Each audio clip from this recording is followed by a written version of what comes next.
Voyez David, tout ce qui, dans les aléas de son existence, est vraiment en rapport avec le but que Dieu a en vue, dérive directement de son onction. En d'autres termes, c'est l'époque de son onction qui marque le vrai point de départ de sa préparation. C'est à ce moment-là que commence pour lui la vraie discipline. Toutes ces épreuves subséquentes représentent, dans leur ensemble, la divine pédagogie. Il y a quelque chose dans la vie de David qui me ramène toujours irrésistiblement au livre qui la raconte. C'est ce qu'elle a de profondément humain. Je m'explique. De toutes les existences que la Bible nous présente, il y en a peu, si même il y en a, celle de Paul peut-être, qui a un caractère autobiographique aussi prononcé. David a toujours quelque chose à nous dire de son expérience spirituelle. Son infatuation aucune, il met son cœur à nu devant nous.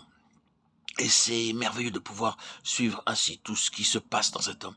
De voir par exemple comment il réagit en face des épreuves qui l'atteignent. C'est pour cela sans doute que les psaumes ont acquis une place aussi importante dans la vie spirituelle du peuple de Dieu. Car ils ne sont pas autre chose que la longue confidence d'un homme qui nous découvre sa vie personnelle et nous fait pénétrer jusque dans l'intimité de ses relations avec Dieu. Quand on lit cela, on se rend bien compte que tout dans cette vie est dans la ligne de l'onction et ne s'explique qu'à cette lumière-là. David doit-il devenir, sous l'ancienne alliance, le type le plus représentatif du Seigneur Jésus, comme roi? Il n'en est pas étonnant dès lors que Dieu le fasse passer par des chemins tout spéciaux dans lesquels il fera d'étranges expériences. De cette façon, il prend peu à peu vis-à-vis de Dieu une attitude de dépendance telle que le but envisagé finira par être atteint. Humble, petit à ses propres yeux, oublieux de lui-même. L'homme ne sera plus rien, le Seigneur sera tout.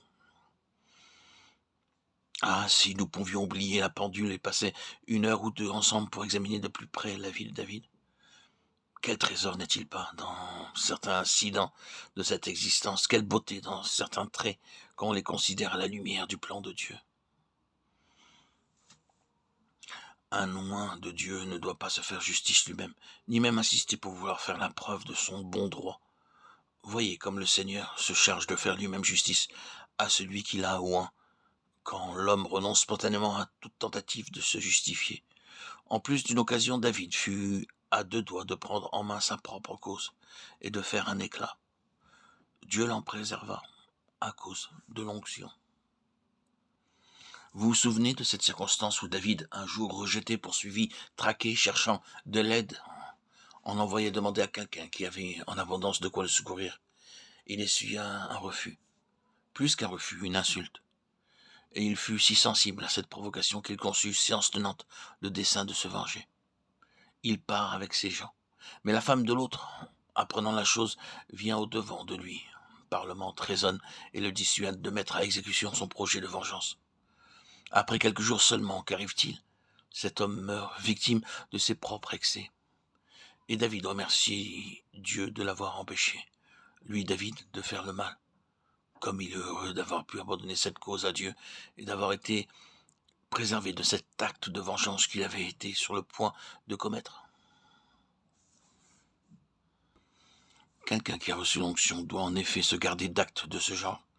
Dieu épargna à David le regret d'une action qui aurait été pour toujours une tâche sur l'onction qu'il avait reçue.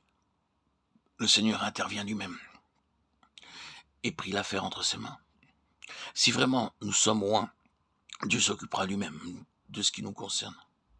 Nous n'avons pas besoin de nous faire du souci pour venger nos droits méconnus. Ne vous vengez pas vous-même, bien-aimés, mais laissez agir la colère, car il est écrit « À moi la vengeance, à moi la rétribution, dit le Seigneur. »